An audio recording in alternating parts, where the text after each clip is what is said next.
এমনি বিধায়কের বর্তমানে তাণ্ডব চালানো হলো, আবার আজকে চাকুরিয়াতে চালানো হচ্ছে বিজয় স্যার অবস্থা খারাপ কি বলবেন?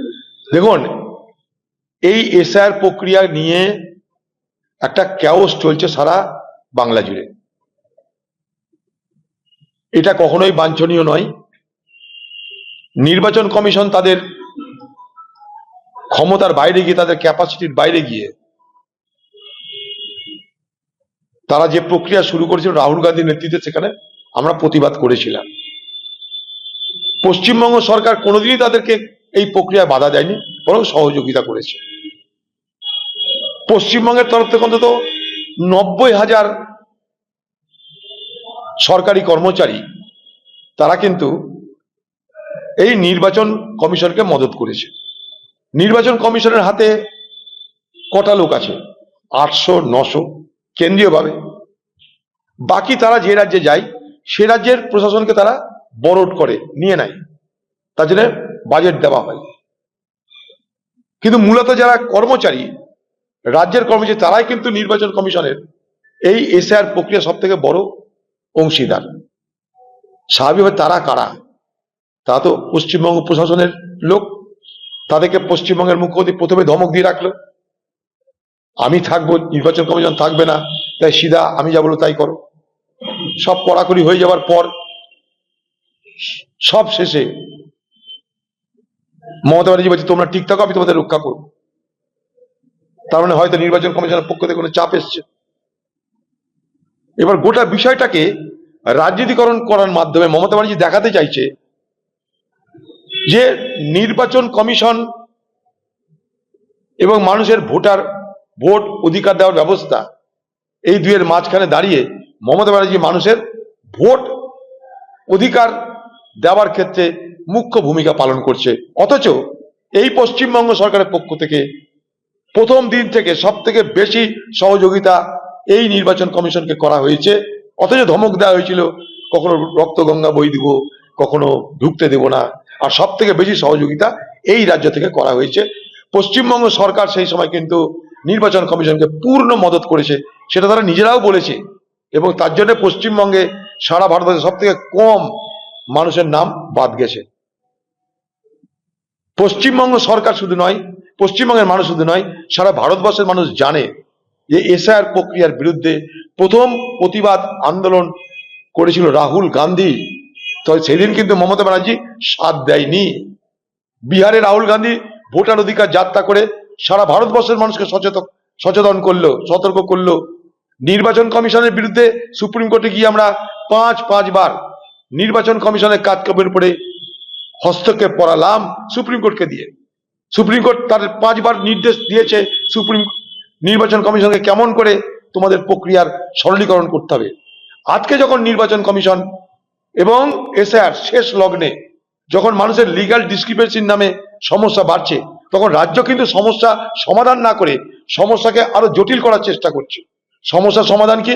তুমি বার্থ সার্টিফিকেট দাও, তুমি ডোমিসাইল সার্টিফিকেট দাও, এখানকার ডিএম এসডিও বিডিও কে বলো যে যাকে যাকে চেনেন তাকে তাকে আপনারা রেকমেন্ডেশন করে দিন, গল্প শেষ। নির্বাচন কমিশন কেন্দ্রের তাদের হাতে স্টাফ নাই, রাজ্য তারা বলবে সহযোগিতা করবো না, কিন্তু রাজনীতি চলবে। কেন পশ্চিমবঙ্গের মানুষকে জন্ম সার্টিফিকেট দেওয়া হচ্ছে না? নির্বাচন কমিশন কিন্তু বার্থ সার্টিফিকেট দেবে না, বার্থ সার্টিফিকেট দেবে রাজ্য। নির্বাচন কমিশন ডোমিসাইল সার্টিফিকেট দেবে না, দেবে রাজ্য। আজকে নির্বাচন কমিশনের বিরুদ্ধে রাহুল গান্ধী এবং কংগ্রেসের এক বরাবর যে প্রতিবাদ, সেই প্রতিবাদে সবাই সচেতন হয়েছে। নির্বাচন কমিশনকেও আজকে বলতে বাধ্য হতে হচ্ছে যে নির্বাচন কমিশনের দায়িত্ব নাগরিকত্ব দেখা নয়। অথচ এই নির্বাচন কমিশন একসময় বলেছিল নাগরিক ছাড়া তো ভোট হয় না। আজকে সেই নির্বাচন কমিশন বলছে নাগরিকত্ব দেখার দায়িত্ব আমাদের নয়, নাগরিকত্ব দেখার দায়িত্ব স্বরাষ্ট্র দপ্তরের। তাহলে কংগ্রেসের যে লড়াই, কংগ্রেসের যে প্রতিবাদ, তার প্রতিধ্বনিতে আজ নির্বাচন কমিশনকেও মাথা নিচু করতে হচ্ছে। তাকে অলরেডি আরো 6 জন বাবা মা হিসেবে দাবি করছে, তাই আমাদের সন্দেহ হচ্ছে। ভালো কথা, সেই সন্দেহটা মেটাবে রাজ্যের প্রশাসন। এটা বুঝতে ভুল হচ্ছে আপনাদের। যা কিছু সন্দেহ মেটাতে হবে তো রাজ্যের প্রশাসনকে। সেখানে বিডিও আছে, এইআরও আছে, এআরও আছে, তাদেরকে মেটাতে হবে। পঞ্চায়েত আছে, পঞ্চায়েত সার্টিফিকেট দিবে, বিডিও বলবে ঠিক আছে, এসডিও বলবে ঠিক আছে, ডিএম বলবে ঠিক আছে, রাজ্য বলবে ঠিক আছে, 1 সেকেন্ডের কাজ। কিন্তু এটাকে সমস্যাটাকে বাঁচিয়ে রাখতে হবে। সমস্যা না বাঁচিয়ে রাখলে বাংলায় ভোট হবে না। সমস্যাকে বাঁচাও, সমস্যাটাকে জটিল করো, দিয়ে ভোট করো। ন্যারেটিভটা এরকম হচ্ছে যেন এসআর নিয়ে বিজেপি আর টিএমসি চিন্তিত আর কেউ নাই। অথচ এই কংগ্রেস সুপ্রিম কোর্টের পাঁচটা হস্তক্ষেপ আদায় করেছিল। রাজ্য নিজে পারে সবকিছু ঝামেলা মেটাতে, রাজ্য তো সক্রিয় হওয়া উচিত। তুমি 90,000 কর্মচারী দিয়ে এসআর কে মদত করলে এতদিন, মরা জীবিত কোথায় কি ঢুকলো না ঢুকলো জানি না, কারণ সব জায়গায় আমাদের এজেন্ট ছিল না, অন্তত কংগ্রেসের এজেন্ট সব জায়গায় দিতে পারিনি আমরা। তাতে কোথায় কি হয়েছে, কোথায় জল ভরা হয়েছে, কোথায় দুধের জায়গায় জল না জলের জায়গায় দুধ, আমরা জানি না সবটা। এসআর প্রক্রিয়া সম্পূর্ণ ত্রুটি মুক্ত আমি কখনো বিশ্বাস করি না। আর নির্বাচন কমিশন এখন কিছু না পেয়ে, মানুষ না পেয়ে মানবিক যন্ত্র ব্যবহার করছে, এআই, আর্টিফিশিয়াল ইন্টেলিজেন্স। একটা সময় বলো তো না, মানে টিভি ইডিয়েট বক্স, এটাও তাই বলা হবে আগামী। সবাই আমরা ক্রমশ এআই এর দিকে ঝুঁকছি, আর সেই এআই আমাদের বানানটাকে তার মতো করে বানান করছে। সম্পূর্ণ এআই পরিচালিত করতে গিয়ে আরো 12টা বাজিয়েছে নির্বাচন কমিশন। ওদিকে এআই আমাদেরকে ঠিক মতো তথ্য দিতে পারছে না, পাশাপাশি প্রশাসনের পক্ষ থেকে সেগুলোকে ত্রুটিমুক্ত করার কোনো চেষ্টা হচ্ছে না।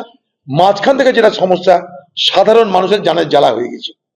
ভারতবর্ষের নৌবাহিনীর প্রধান, তারও হাজিরা দিতে হচ্ছে। এর থেকে দুর্ভাগ্য কি থাকতে পারে?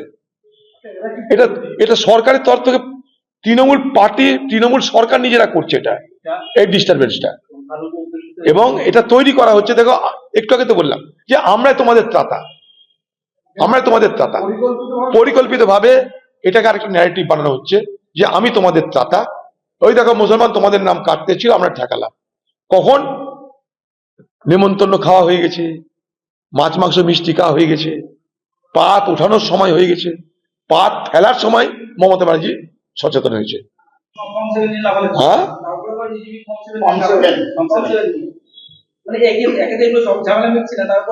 এখন আমার ফর্ম 7, এখন তো ফর্ম 7 আসে না, এখন তো ক্লেমস এন্ড অবজেকশনের পর্যায়ে চলছে। দিদিটা বলে দিয়েছে ফর্ম 7 কে মানলে তাকে আবার পুলিশ গ্রেপ্তার করতে পারে। এখন ফর্ম 7 হাতে থাকা মানেও ক্রাইম, পুলিশ গ্রেপ্তার করবে, এফআইআর করবে। অথচ নির্বাচন কমিশনের মধ্যে নতুন ভোটার হতে গেলে ফর্ম 7 দরকার। তা নির্বাচন কমিশন বলে দিয়েছে ফর্ম 7 এর কাজ শেষ। আর যদি বলে যে না ফর্ম 7 এখনো চলবে, সে তো নির্বাচন কমিশন ঠিক করবে। তা যদি কেউ যদি দেখে পশ্চিমবঙ্গে যে নির্বাচনের এনুমারেশনে সে যুক্ত হতে পারেনি, ফর্ম 7 সে পায়নি, তাহলে সেই ফর্ম 7 এখন অ্যালাউ হবে কিনা সেটা তো নির্বাচন কমিশনের